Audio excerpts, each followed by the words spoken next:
Welcome, guys, to another episode of Wisdom Life, where we are actually trying to get wisdom in issues that are affecting us on a personal basis.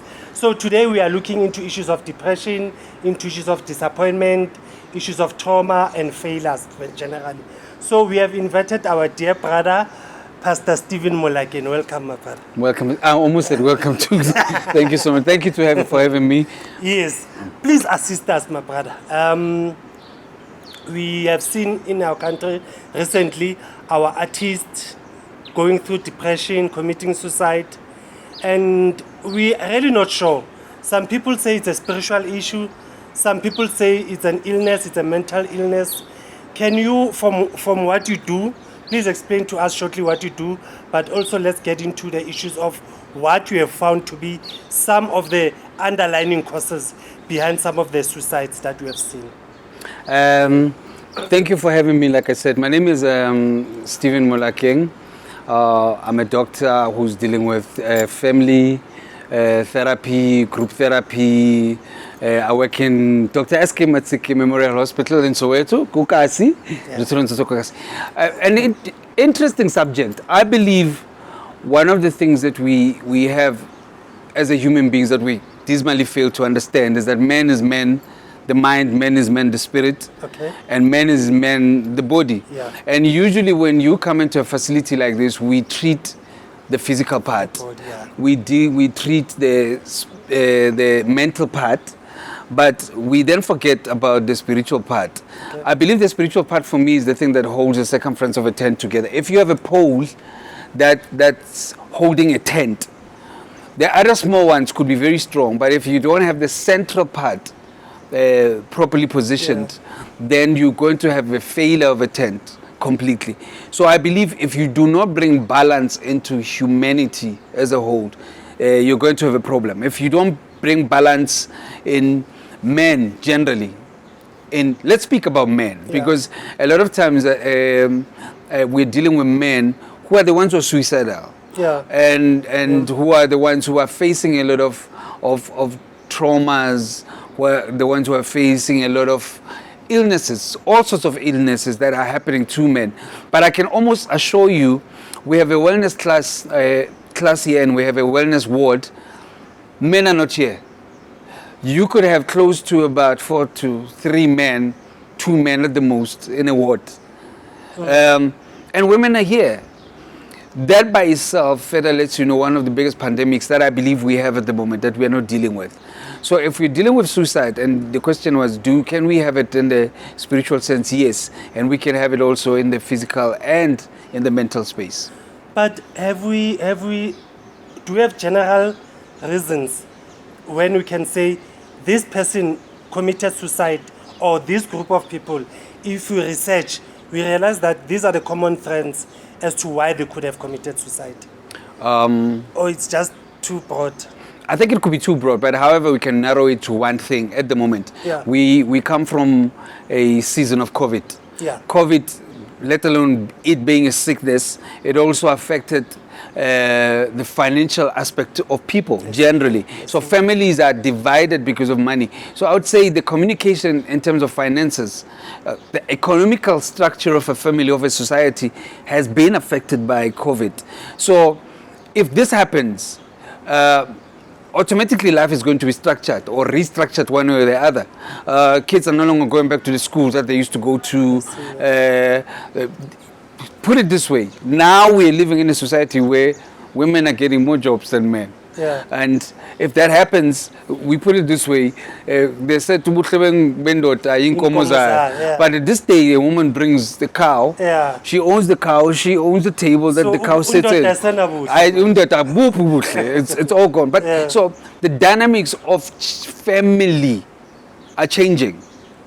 And not just because of finances alone, they're just changing in all aspects. Sickness by itself, generally, health-wise, men and women, we are dealing with new dynamics in sickness, let alone just COVID by itself. There are new dynamics in terms of sicknesses that we find ourselves dealing with daily. When you're sick physically as a man, let's say, for instance, you've got high blood and you've got diabetes. All these things, one way or the other, they're going to alter maybe your sexual performance. Yes. And when that happens, when a man that in high spani, to him, he feels like manhood is gone. You know, when manhood is gone, one of But the also reasons the pressure from the partner also. that could happen. If you are not performing. Yeah. Yeah, I can imagine. But also all these things, they could actually lead to depression. Yeah. Now, is a depression a mental sickness? Depression is definitely a mental sickness. Before I even get to depression, one of the things that really scares me is how we are quick to diagnose depression because somebody atlap, somebody urobetse gagolo. Yeah. Somebody hangata anything that looks like depression, we are now self-diagnosing ourselves to depression. Everybody's I'm depressed. Have you been diagnosed with depression? I see. You know, and So we can confuse disappointment with depression. Yeah. Somebody could be suicidal not because they're depressed, Oh, and we attribute sadly suicidal thoughts to depression. It's not always an expression of depression when someone is suicidal. It's not always when someone is depressed that they can be suicidal. There are people who are depressed but they'll never be suicidal. There are people who could be depressed and not know it. really? I didn't realize that. Yeah, because you could, let's say for instance you're depressed and you've got horrible mood swings that are just out of no reason, because depression could Yeah, either please break it down. Yeah. Because I just don't get it. Yeah, Yeah. it's depression. You either could have it because it is triggered by events Oh, around I you. see, yeah. Depression could happen because of your mental stimulation, where your mind.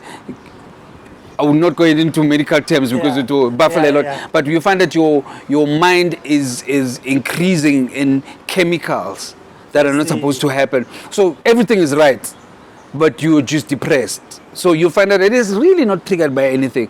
Whereas someone also could have circumstances that are triggering the mind to work overtime. Let's make an example. Somebody doesn't sleep properly Yeah.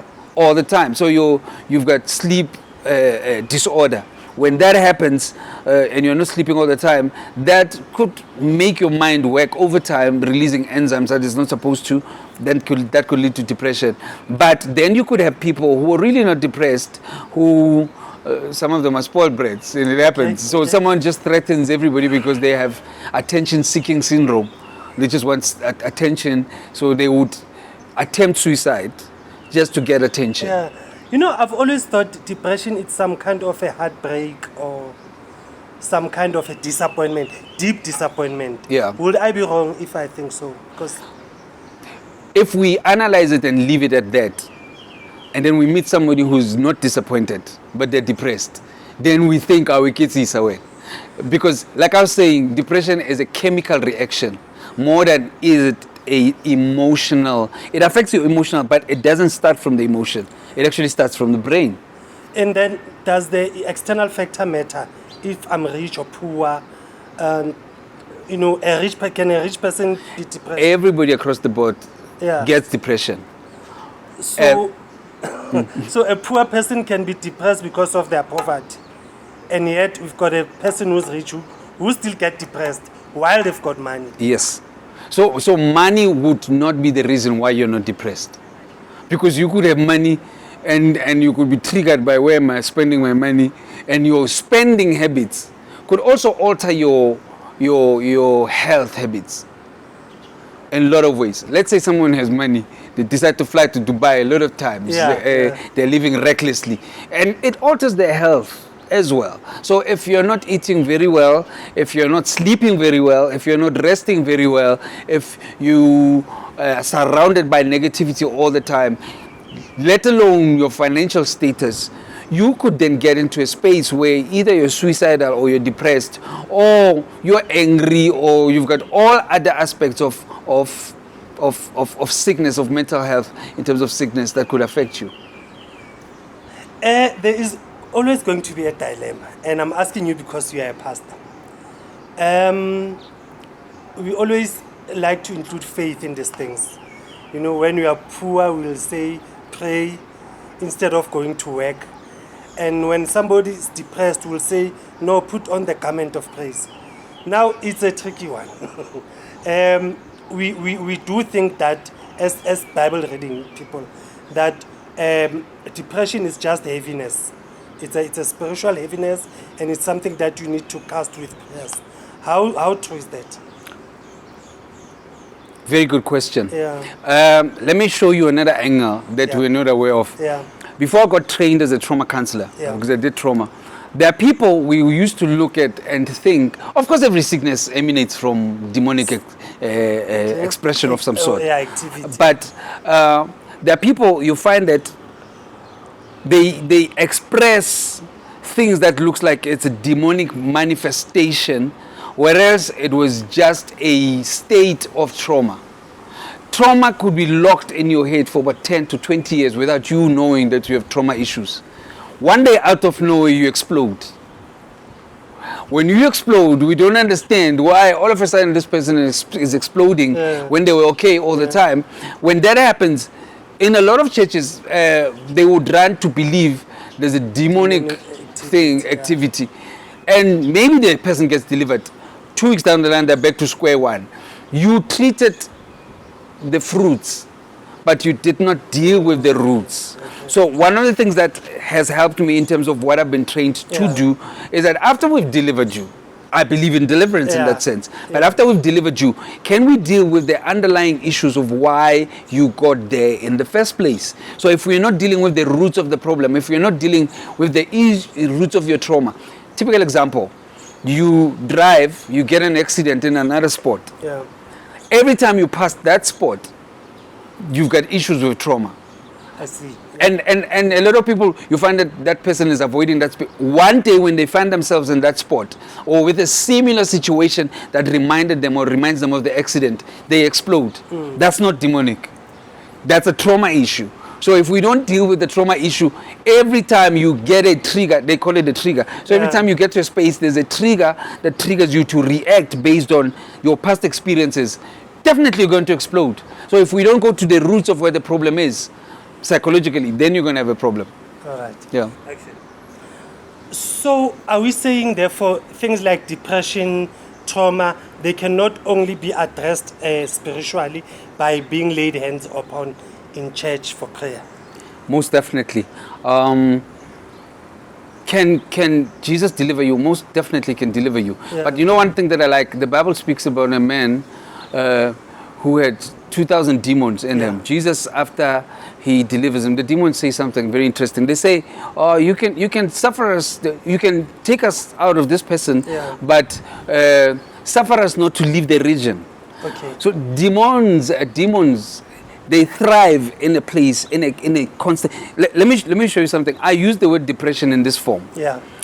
Deep pressed. Okay. There are places where you find yourself standing in one place until you were standing and you got stuck in that place until you were deep pressed into that place where now you can't move. So demons function well with space. Well with space in what term? Is that if they find a space that is not also occupied, they come in. If you don't occupy yourself with something, they will constantly come in. So if we deliver somebody, when we lay hands on them, and after they've been laid hands off, they go back home, we don't give them skills how to maintain depression-free or deliverance state. It is important to give somebody skills or ways how to then work towards being completely healed, even when that whole thing comes back again, because demons are very tricky. That's why Jesus said you lay hands on the demon will come out of a person and it will come back to check. If you didn't cover that space, it will come back with 7 more demons. So if we do not occupy that space with something, trust me, we will constantly deal with you in the ward here all the time, because we are not, and one of the things that we teach very well when you come to a psych ward, for instance, or a wellness space, is that we don't only give you medication, but we also teach, and we've got therapy classes where we're teaching you things. I'll make a typical example of the things that I was dealing with in the past few weeks. In a psychological space, we've got what we call dark triad traits, right? Dark triad traits are things that are grouped into three that are central to mental illness. It is one well-known one, the narcissism. Okay. The second one could be psychopathy. The third one is Machiavellian character. All these three things could be found in an organization. So you find an individual who's working, who's got a job. Yeah. Because sometimes we think depression mainly would affect people People who are struggling. who are struggling. Yeah. Here's someone who's working and they're working and they've got issues at work without even realizing that the triggers at work could happen in a work environment where you've got these three dark traits in function. Yeah. You could have, let me make it a big example. You could have a narcissist for a boss. Yeah. Every time you go to work, now you wake up, you don't want to go to work. People don't understand why you don't want to go to work. You've got a psychopath co-worker or boss. The worst one for me it's got to be the Machiavellian character, because this person doesn't like spotlight. They're never really seen, but they've got people that are working around. They can manipulate situations. You find this not just at work. You find it in church spaces where you've got people like that. So if we're dealing with leadership, for instance, we could teach people qualities in terms of leadership, but ignore the mental aspect of a good leader. I see. Someone could be capacitated as a good leader, capacitated as a leader, but they lack the mental stimulation of how to become a good leader, and they manipulate their way around in terms of leadership. That's not a good leader. Sometimes that's a sick person. Yeah, you know. yeah. And we can appoint somebody. Typical example: you could have a narcissist who looks like they are good workers, hard workers, but really they are not hard workers.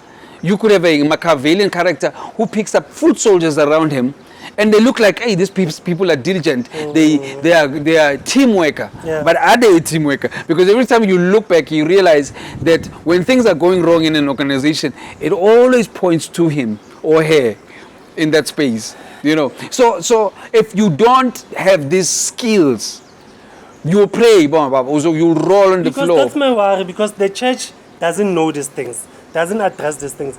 To the church, all these are demonic activities. You are depressed, you are moody, all these things, they then tend to... So what could be the advice to pastors today who are dealing with depressed congregation members? One of the things that I've started doing working in Soweto is that I interact a lot with pastors. Yeah. At my capacity as a bishop, I oversee pastors as well. Yes. Most of the pastors that I deal with, I trauma train them. At least, not even how to deal with trauma, at least how to debrief. Yeah. If a pastor is how do you recognize, how do you identify someone who's got trauma issues or someone who needs psychological help without you all the time laying over heads? So if a pastor could identify that in the congregation, if they could identify a child who's got trauma issues or children who are molested without even knowing that, you can't pray molestation away. You must find help for that child. So if churches are not connected to maybe social workers or group or team, you gotta have, as a church, you gotta have a team of people that are helping you with these things. You know where to take your child to. That way, remember, church is community based. Yeah. If it is community based, we are not only treating our members only.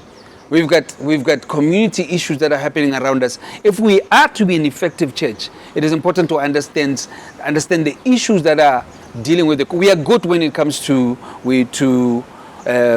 marriage counseling, maybe. Yes. We are good when it comes to feeding the poor from time to time. But what about the other avenues in the community that we're struggling with? Maybe it's because we're not even sure if these issues are spiritual. Is there a spiritual element to depression? Yes, there is. The Bible speaks about the oppression of what the enemy would utilize to oppress you. Usually the enemy doesn't formulate stuff. The enemy works with what you have. If you're not dealing with certain issues, rest assured the enemy is going to come and impound and expound and increase the load, because he manipulates situations. He checks situations that are unchecked. Typical example, I'm making an example. If you're a man or a woman, you're not taking care of your health. Yeah. The enemy can come and manipulate your poor health because you are not eating well.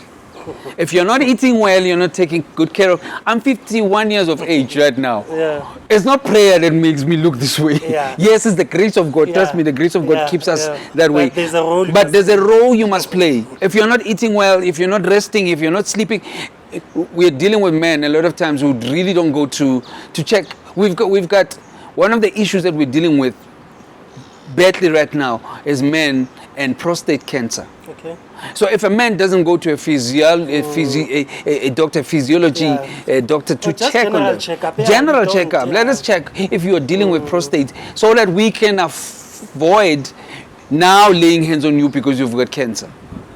Yeah. How about we treat you how to avoid you, or teach you how to avoid it before it even starts? You know, so they say prevention is better than cure. Yeah. Yeah. So if you probably go for a checkup, a regular checkup, and you know what you're dealing with, if you've got spikes of high blood and it is happening, maybe you don't need prayer. Maybe you just need to change your lifestyle, change what you're eating, Yeah. drop your sugar levels, and we eat sugar like it's nobody's business. You know. Yeah. Do we have techniques that we use to address, or just advices to say to avoid depression? Maybe some music. I don't know. What are just unconventional techniques that are used to address depression? I would use a general thing. Let's say someone who doesn't have a method. Yeah. There are three things that I think everybody must have. Yeah. One, everybody has got to have a life coach. Two, everybody must have a mentor. Okay. Three, everybody must have a therapist. Wow. And I'm going to break this thing into three. What's the difference between a life coach Yeah. and a mentor? I use the word mentor as a person that torments you. A mentor is not your friend. A mentor is someone who will torment you to get out of if nobody holds you accountable for anything. Yeah. You could have brilliant ideas, and brilliant ideas that are not manifesting into something. Eventually we then find you looking like you're depressed because life is not moving anywhere. So if you don't have anybody to point you towards the right direction of where you want to go, you could be stuck with a great idea. You could be stuck a great person. But if you don't have all those things working for you, you're going to have a problem. You must have a life coach that cheers you. Who's cheering you? Whenever you are doing something, who claps hands for you to say, go, you're doing a good job. If you don't have cheerers, no wonder why teams, my favorite team is struggling right now, because for the longest of time we didn't have cheerers. You know, we didn't have fans in the ground. Let's not get into that. So the reason for fans or for cheerers, it motivates you when times are tough. Therapist, it's not everybody that you talk to that can give you a good answer. Okay. Sometimes the things that bring us the most heartache is who did we talk to. So if you're not careful, you'll speak to people. Eating as example, have you spoken to somebody when you talk to them like so they make the situation even more harder. So you gotta be selective with who are you talking to in the midst of everybody else. So a life coach, a therapist, a therapist, Muruti could be a good therapist. Muruti in a sense, and I hope this happens, that a Muruti really will have a code of confidentiality. You see the difference between me and just a normal pastor is that I'm also a therapist. So I'm held by the code that whatever you speak to me, I can't go and address it with somebody else. I could lose my license if I do that. So it is important for me to keep confidentiality. So those are small things that you could have. People around you, who do you have around you that we can use? I'm not saying abuse, but use. Because we are friends for a particular reason, where you could talk to me when you can't speak to everybody else. You know, there are people you could talk to when you've got issues with money, but don't talk to them when you've got issues about marriage. They know nothing about marriage. So they could end up confusing issues. So if you've got relational issues with other people, you know I can talk to that person. So it is important to understand the dynamics of relationships that we have. Maintain your relationships. Keep them healthy. That goes a long way. Sure. And then, clinically speaking, do you have medication for these things, depression? We do have medication for all types of, not just depression alone. For, I was speaking about if you've got somebody who's got bipolar issues, Also, you've got medication for bipolar. You do have medication for bipolar, you do have medication for all sorts of mental illnesses. Proven, well-proven medication that could work. But for me, the biggest of them all has got to be prayer. Yeah. Prayer goes a long way, and sometimes I feel like we avoid that because maybe we use prayer even wrong. The Bible does say, after all, some of you pray, but you pray amiss. So it is possible that some of us really, our prayer life is not healthy. And when I mean healthy, it doesn't mean because you're praying 3 hours, you're praying right. Yeah. You could be consistently praying for 3 hours by being praying amiss. So it is important to also get the teachings that really teach about these things, how to solidify you as a Christian. I've seen a lot of people struggling with teachers who are also motivational speakers. Yeah. Those are necessary in times like this. We do need people who are good with teaching the word, but we do need people after you've been taught the word who are going to motivate you to get into your space. There's a need for every word. It's motivational in itself. Exactly. I mean, the passage that says, "Why sit here till we die?" That's motivation. Yeah. But also, so are you saying today pastors should be able to have that balance? The therapist knowledge, at least some basics in terms of what should you look for when you're looking for depression, and are the signs of depression obvious? They are the basic. Because the problem I'm asking this is the issue you raised earlier. Everybody now, they are quick to jump to "I'm depressed," and there must be some signs that give us assurity that maybe we are dealing with depression here. Okay. These ones they're very consistent. They gotta be consistent, but also remembering, even if you do have them consistently, it is important also to go to a psychiatrist to then analyze your chemical balance in terms of your brains to know if this is depression or not. But typical examples: someone is moody all the time. Somebody, they like dark spaces. Okay. They are always in a dark space. They are always tired. They want to find themselves sleeping all the time. Mood swings. 1 minute they're very happy. They don't know why. All of a sudden they are sad. The suicidal aspect where they feel like they want to commit suicide. All these things, if they are consistent, they also could mean depression. From time to, so it is important to check. So the best thing will be to go for diagnosis. Go for diagnosis. Yeah, because I've really seen people say I had depression, but they were never diagnosed. Yeah. Yeah. So it's a problem. Yeah. Yo, I know. Yeah, it's a big problem. so my help to our viewers is get checked. But more than anything else, here's the question: when was the last time you did a checkup with God? Because I believe that for me that's integral. That's very, very important. When was the last time your spiritual man was checked? And I'm not talking about you going to church. When was the last time we diagnosed you spiritually, where you had a talk with God about you? Because we pray for everybody else. We complain about everybody else. But narcissistic tendencies, I think somebody could pray narcissistic. In a way, they could go to God and say, "We are 1, 2, and 3, 4." That, but you are not allowing you to be dealt with. What if you are the problem? Can it be possible before we deal with the enemy? Are you the enemy when? Because you could be the root of all these problems. And you are praying for enemies. Yeah, and yet you are the enemy. When was the last time you did a checkup? If we're talking about checkups in the physical, can we talk about checkups in the spirit? David uses an amazing scripture. He says, "Search me, O Lord, and see if there be anything in me that is not pleasing to you." Because truly, the person who will know us best is our manufacturer. Most definitely. He made us. Most definitely. So when we have difficulties in life, we should run to him. But lastly, my bishop, is failure another reason for depression? When you don't achieve what you had hoped for? I'll go back to that answer that I utilized in the first place. Yeah. You could fail. You know, failure, sometimes we associate failure with things that didn't pass. Okay. I believe that someone can fail with things that have passed, and they are so stuck up to, hey, 2,000 years I won this battle. What about now? That could produce a depression because now you're no longer producing as you used to produce before. The results are now not as good as someone who's gotten awards all the time and they've gotten used to the fact that they are famous. So they think fame will do everything for them. They forgot the rules of engagement in terms of hard work, in terms of speaking with your people. So you could be stuck in yesterday's glory. And be depressed in yesterday's glory. People don't love me anymore, but they used to. So you could fail in identifying the times and seasons, when times are evolving and times are changing.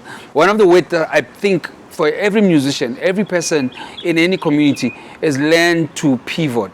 It's been my word of the day today. It's learn to pivot, learn to change with times, learn to be a solution sometimes when you're in a situation where you are able to change, where you are able to bring solutions. You know, and in so doing, you will find that you're not stuck in failure. You could be stuck in failure because you are not improving yourself.